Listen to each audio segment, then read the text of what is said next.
Hello, I'm a healthy young adult living in New York. Currently, I'm a freshman in college, but I've taken a semester off. During this break, I worked part-time at a local bar. I was diligently working there when I unexpectedly ran into my elementary school teacher, leading to an unimaginable turn of events. I'm studying culinary arts with the goal of working for a major corporation in the future. I dream of developing my own menu and obtaining a trademark for it.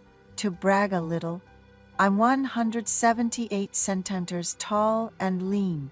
Until high school, I used to eat whatever my mom cooked, which led me to nearly reach 90 kilograms. However, I lost weight after going to college, which defined my jawline and improved my skin's elasticity. Some of my peers were so surprised by my transformation that they asked me for diet tips. Initially, it was tough to resist my favorite foods, but by reducing carbohydrates like snacks and flour, I successfully lost weight. I'm currently working at a nearby bar. My parents, who run a small business, insisted I take a break from working, especially in a challenging environment like serving at a bar. But I knew my father's business wasn't doing well. Their revenue has decreased, forcing them to lay off long-time employees and work by themselves. They only take one day off a week, which seems incredibly hard on them. My mom even knits scarves in her spare time at the business place and sells them.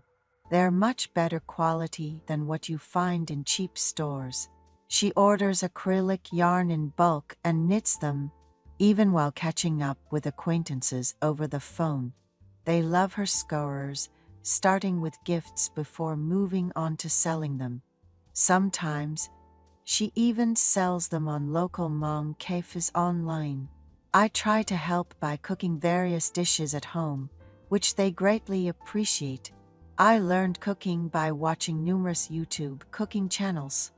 Knowing how hard my parents worked to support my education, I couldn't ignore their struggles. I live in a neighborhood with a high population density, thanks to newly constructed apartment complexes. The bar where I work recently opened in one of these apartment complexes.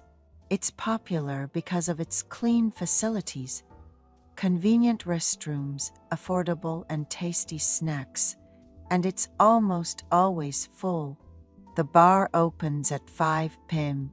and a bit earlier on weekends. Although I'm supposed to serve, I sometimes help in the kitchen when it's busy. I'm proud to have saved enough money for next semester's tuition from my earnings. But you know, there's a charm to it. I've found the joy of saving money so rewarding that I started depositing into a savings account rather than spending it. I'm hooked on checking my savings grow through the bank's app every day.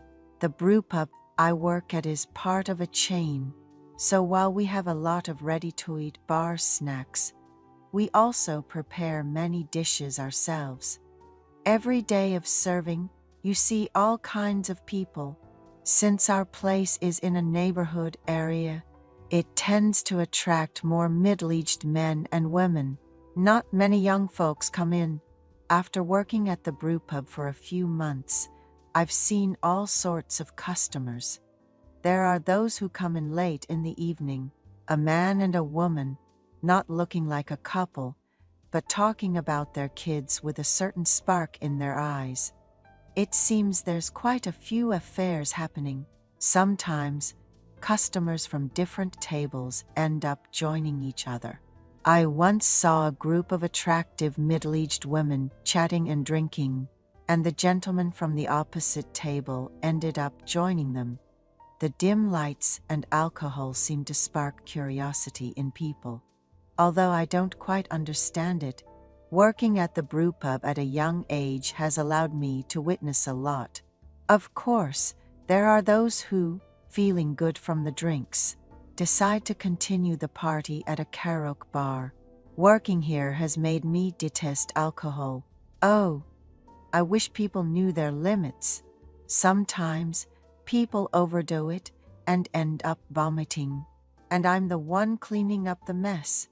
Every time it happens, I think about quitting. But then I remember my parents and can't bring myself to do it. Thankfully, I have the stamina and perseverance to keep going. Embarrassingly enough, there are women who come in just to see me. It seems our brewpub got mentioned on a mom's community website. Brewpubs often hire young and tall part-timers. Someone posted about a good-looking staff member at our place. And since then, we've had a lot of middle-aged women visiting.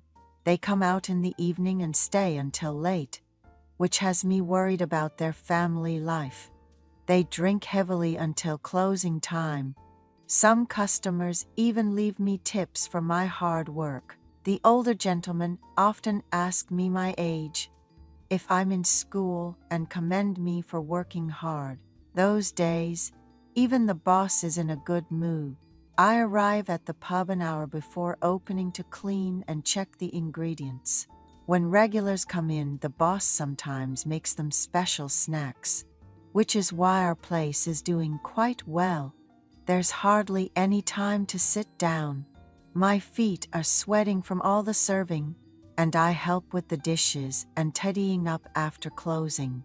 I get home after midnight, take a shower, use a massager on my swollen legs, and then go to sleep. I wake up late in the morning, prepare some food, and do some house chores that my mom couldn't get to. Something special happened a few weekends ago. It was Sunday, and I saw a familiar face. It was my 5th grade homeroom teacher, sitting with a woman. They seemed to have a lot to talk about, ordering snacks twice. When the teacher's acquaintance went to the restroom, I approached their table. "Are you Emily? I was in your class 10 years ago," I greeted her. "Oh my, could it be Thomas?" She recognized me immediately. She was so happy to see me, asking me to sit and catch up.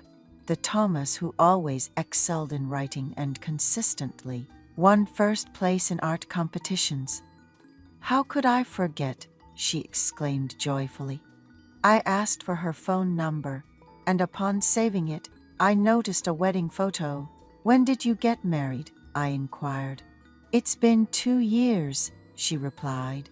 When I asked if she had any children, a friend she was with joked, "This one's living the single life, always saying how lonely it is, and spends time dining out with friends before heading home alone."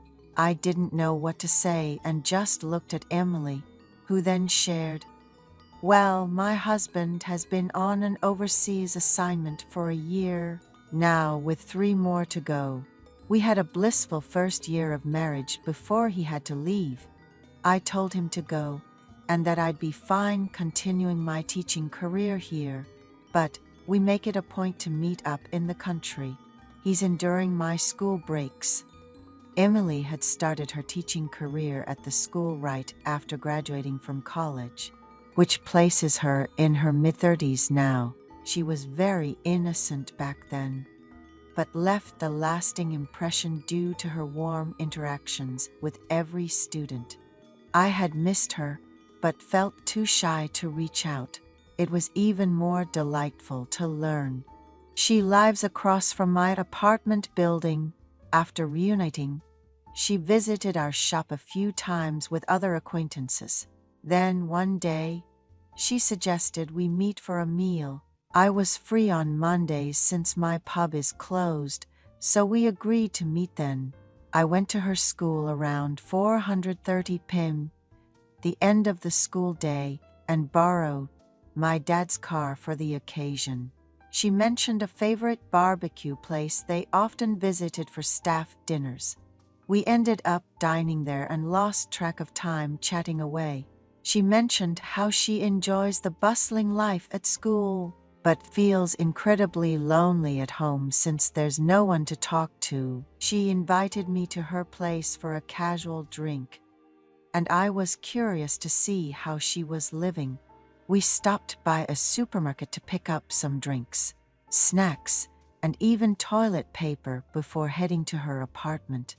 Her place was charmingly decorated, reminiscent of a newlywed's home. We spent the evening catching up on friends and family, completely losing track of time. Then, with a serious look, she said, "Thomas, I've been feeling so lonely lately that I'm having trouble sleeping. Can you stay until I fall asleep?" I was too shocked to respond.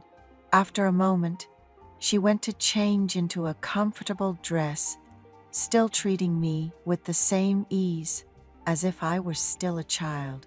I realized the teacher's intention and felt a deep connection with them.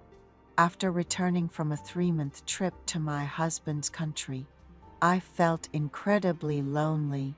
So meeting up with a former student, who's now an adult, felt wonderful. We agreed to see each other more often. I've been spending quality time with my teacher frequently. The teacher would warn me about potentially risky days when we might be recognized by parents. And on such days, we'd either visit local eateries or travel to a nearby city for some shopping. We've even hit the nightclubs together, dancing the night away. Normally, the teacher would have coffee after work or head home early after dinner, but our dates have reduced the number of meals shared, with colleagues sparking their curiosity about what's been happening. Some joke about whether a new romance has blossomed, and the teacher, ever so innocent, can't even respond, just laughs it off, saying, "Sure, meet whoever you want when your spouse isn't around." My frequent meetings with the teacher have made our relationship much more comfortable than when we first met. Despite the decade of age difference between us, we get along incredibly well, which isn't something you find every day. Even on the eve of visiting my master, we were together,